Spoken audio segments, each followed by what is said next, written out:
اب یہ جو 10 ذی الحج کا دن ہوتا ہے یہ حاجی حضرات کے لیے انتہائی مصروف ترین دن ہوتا ہے۔ تو 10 ذی الحج کو پہلا کام یہ کرنا ہے کہ زوال کے بعد مینا جانا ہے، اور رمی کرنے کا طریقہ یہ ہوتا ہے کہ جو کنکر آپ نے جمع کیے تھے 7 کنکر آپ کو وہ جو ستون بنا ہوا ہے نشان اس کے ارد گرد جو ایک جال بنا ہوا ہے، یاد رکھیں اپنی بیوی سے آپ کسی قسم کا بھی تعلق قائم نہیں کر سکتے جب تک آپ طواف زیارت نہ کر لیں، حتیٰ کہ اگر آپ نے طواف زیارت کرے بغیر بیوی کو شہوت سے چھو بھی لیا، یاد رکھیں اس سے بھی دم لازم آ جاتا ہے، اور اگر تعلق قائم ہو گیا پھر تو دم ہے ہی، اس میں پھر بڑا جانور آتا ہے۔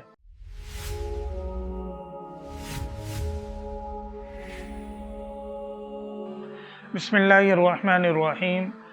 یہ حج کے طریقے کی آخری ویڈیو ہے، اور اس سے پہلے آپ کے سامنے یہ بات آئی ہے کہ 8 تاریخ کو حج کا احرام باندھنے کے بعد صرف ایک کام کرنا ہے، مینا جانا ہے اور وہاں پر نمازیں وغیرہ ادا کرنی ہیں۔ پھر 9 تاریخ کو فجر پڑھنے کے بعد عرفہ کے اندر آنا ہے، وہاں پر وقوف کرنا ہے اور غروب تک عرفہ کے اندر رہنا ہے۔ غروب کے بعد مغرب پڑھے بغیر مزدلفہ جانا ہے، وہاں پر مغرب اور عشاء پڑھنی ہے، اور اگلے دن تک پھر یہ وقوف رہے گا، یعنی 10 ذی الحج کو طلوع آفتاب سے ذرا پہلے تک۔ اب یہ جو 10 ذی الحج کا دن ہوتا ہے یہ حاجی حضرات کے لیے انتہائی مصروف ترین دن ہوتا ہے۔ اس میں ایک کام رمی کرنا، دوسرا کام قربانی کرنا، تیسرا کام حلق کرنا، چوتھا کام طواف زیارت ہے۔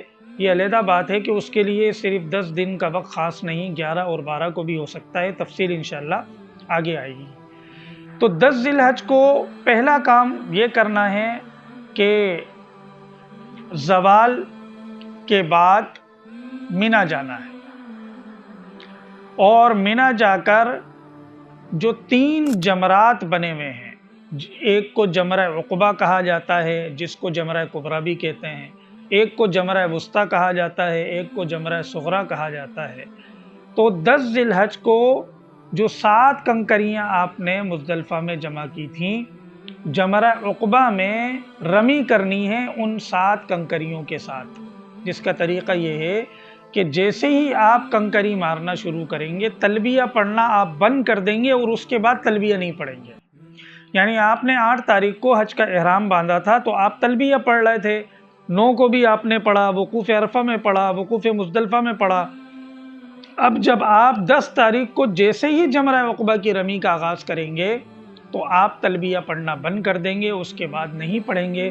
اور رمی کرنے کا طریقہ یہ ہوتا ہے کہ جو کنکر آپ نے جمع کیے تھے 7 کنکر آپ کو وہ جو ستون بنا ہوا ہے نشان اس کے ارد گرد جو ایک جال بنا ہوا ہے، جو اس کی حدود ہیں، کنکری اس طرح مارنی ہے کہ آپ کی کنکری اس حدود میں گرے تو وہ کنکری شمار ہوگی، اگر حدود سے باہر گرے گی تو وہ کنکری شمار نہیں ہوگی، اور صرف کنکری ہی مارنی ہے، کوئی اور چیز نہیں مارنی، اور اس طرح مارنا ہے کہ وہ حدود میں گرے۔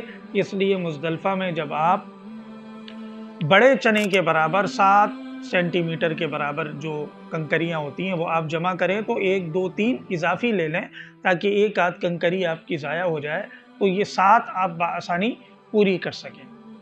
اس کے بعد آپ کو قربانی کرنا ہے، یاد رکھیں یہ قربانی 10 ذی الحج کی قربانی نہیں ہے بلکہ یہ حج کی قربانی ہے، یہ دم تمتع ہے، یہ دم شکر ہے جو واجب ہے، یہ آپ حدود حرم کے اندر ادا کریں گے، اور جس گروپ کے ساتھ آپ حج کریں گے تو یہ ساری ترتیبیں وہ خود بنا دیتے ہیں۔ قربانی کرنے کے بعد اب آپ کو حلق کرنا ہے یا قصر کرنا ہے۔ یاد رکھیں آپ آئینے میں دیکھ کر بھی اپنا حلق کر سکتے ہیں، ایک حاجی دوسرے حاجی کا بھی حلق کر سکتا ہے۔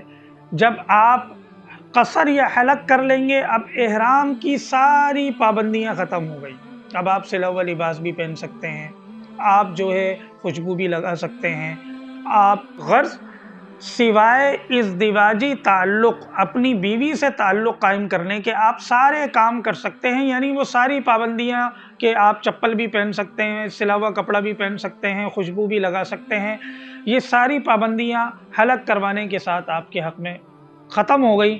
لیکن یاد رکھیں، اپنی بیوی سے آپ کسی قسم کا بھی تعلق قائم نہیں کر سکتے جب تک آپ طواف زیارت نہ کر لیں۔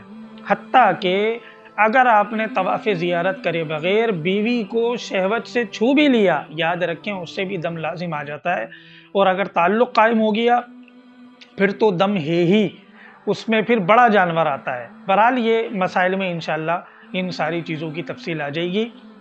تو آپ طواف زیارت 10 تاریخ کو بھی کر سکتے ہیں، لیکن رش زیادہ ہوتا ہے۔ جو لوگ وہاں پر گئے ہیں، جن کو اللہ نے توفیق دی، ان میں سے کچھ کی رائے یہ ہے کہ 11 کا دن طواف زیارت کے لیے آسان ہوتا ہے۔ بہرحال آپ 11 کو بھی کر سکتے ہیں، لیکن 12 تاریخ کو غروب آفتاب سے پہلے آپ یہ طواف زیارت کر لیں۔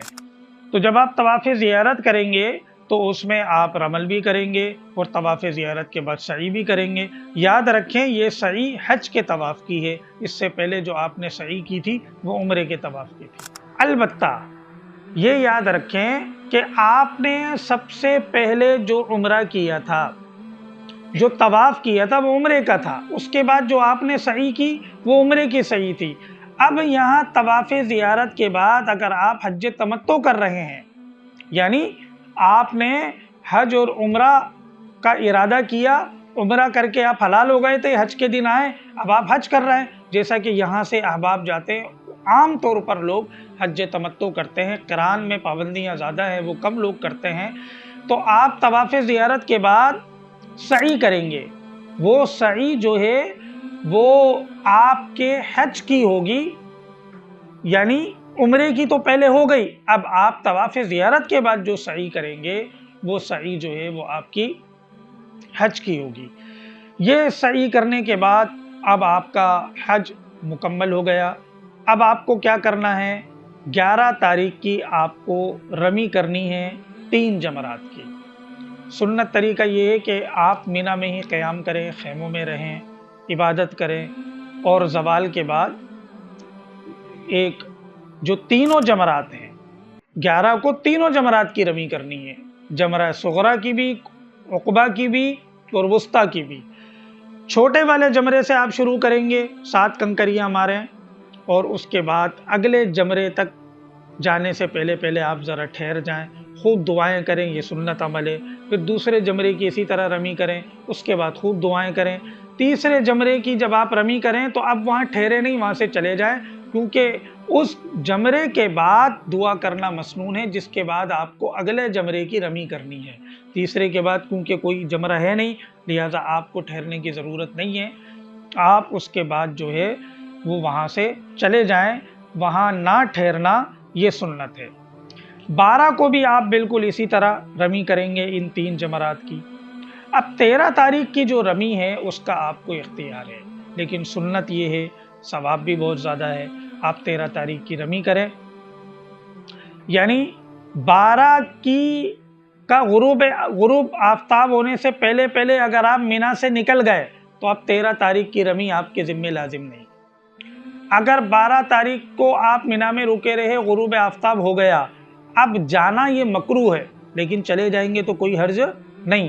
لیکن اگر آپ مینا میں رہے، 13 تاریخ کو طلوع فجر مینا میں ہی ہو گئی، آپ کہیں اور گئی نہیں، تو اب 13 تاریخ کی رمی آپ پر لازم ہو جائے گی۔ اب آپ 13 تاریخ کی بھی رمی کریں، ورنہ 13 تاریخ کی رمی کرنے نہ کرنے کا اختیار ہے، مینا میں رکنے نہ رکنے کا اختیار ہے، لیکن سنت اصل یہی ہے کہ مینا میں قیام کیا جائے، اور بہتر یہ ہے کہ 13 تاریخ کی بھی رمی کی جائے۔ 13 تاریخ کی رمی کا وقت اور طریقہ بالکل 11-12 تاریخوں کی طرح ہے۔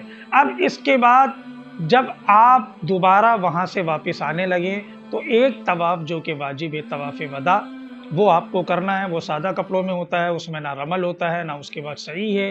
اور اگر آپ نے طواف زیارت کے بعد مکہ میں رہتے ہوئے کوئی نفلی طواف بھی کر لیا تو اس سے بھی طواف وداع جو ہے وہ ادا ہو جاتا ہے۔ تو یہ ہے 8 تا 13 تاریخ جو حج کے ایام ہیں، اس میں یہ حج کے ارکان ہیں، اور ان کی ادائیگی کا یہ طریقہ ہے، تو اس طریقہ کار سے آپ ان ارکان کو ادا کریں گے تو انشاءاللہ آپ کا حج صحیح ہوگا۔ یاد رکھیں یہ پورا طریقہ جو ہے یہ حج تمتع کا ہے، اس میں حج افراد شامل نہیں، اس میں حج قران شامل نہیں، کیونکہ حج قران کا طریقہ تھوڑا سا مختلف ہو جاتا ہے۔ یعنی جب آپ عمرہ کریں گے تو اس حج قران کے اندر آپ حلق نہیں کروائیں گے، بلکہ آپ احرامی کی حالت میں رہیں گے۔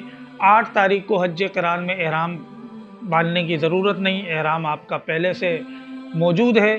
پھر جب آپ قربانی کر لیں گے، اس کے بعد جب آپ حلق کروائیں گے تو آپ اس حلق کے ساتھ دونوں احراموں سے حلال ہو جائیں گے۔